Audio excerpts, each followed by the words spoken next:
Reasoning का सबसे basic chapter और सबसे शुरुआती चैप्टर सीखेंगे अल्फाबेट, वर्णमाला।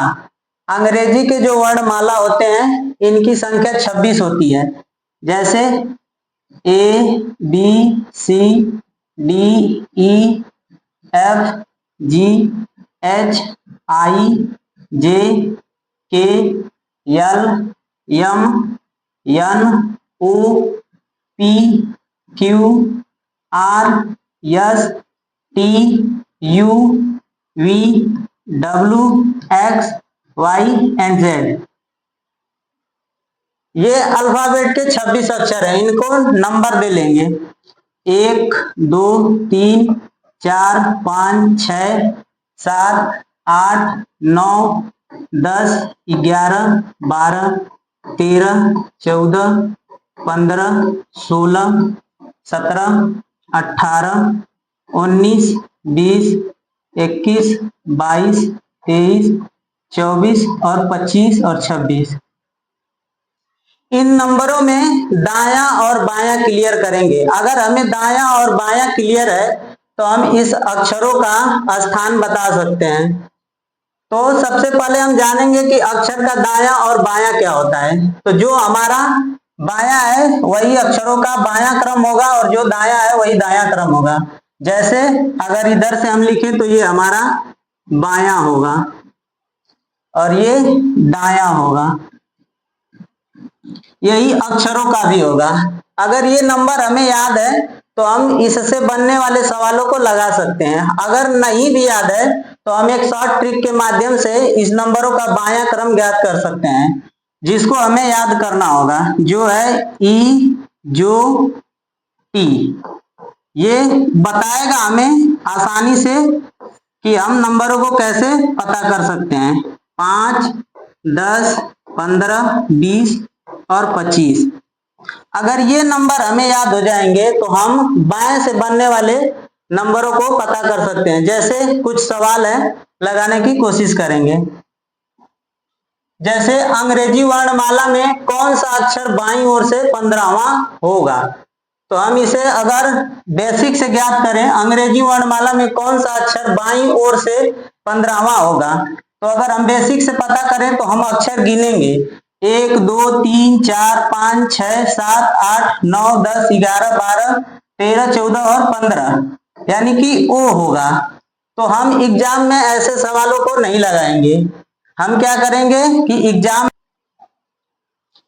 में सवाल को जल्दी लगाने के लिए हम ईजोटी का सहारा ले सकते हैं। तो ईजोटी अगर हमें याद है, जैसे इस सवाल को हल करें, अंग्रेजी वर्णमाला में कौन सा अक्षर बाईं ओर से, तो बाईं ओर से नंबर अगर हमें याद है, एक बात यहां ध्यान रखेंगे कि ये केवल बाएं से और दाएं की तरफ जाएंगे। ये बाएं से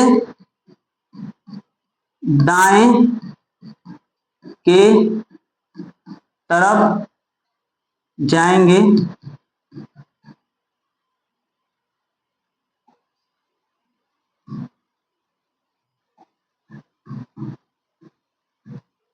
बाएं से दाएं की तरफ जाएंगे। ठीक है, इतनी बात।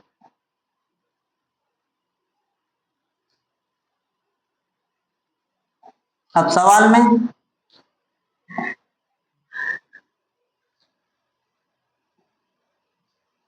में देख लेंगे। इस सवाल के लिए लिखेंगे ई जो टी, ई जो टी। इतना तो हमें याद ही है। तो हम देखेंगे कि 5 10 और 15, तो 15 पे क्या है हमारा, 15 पे ओ, तो इसलिए हमारा ये सवाल का आंसर हो जाएगा ओ। अगले सवाल के लिए देखेंगे।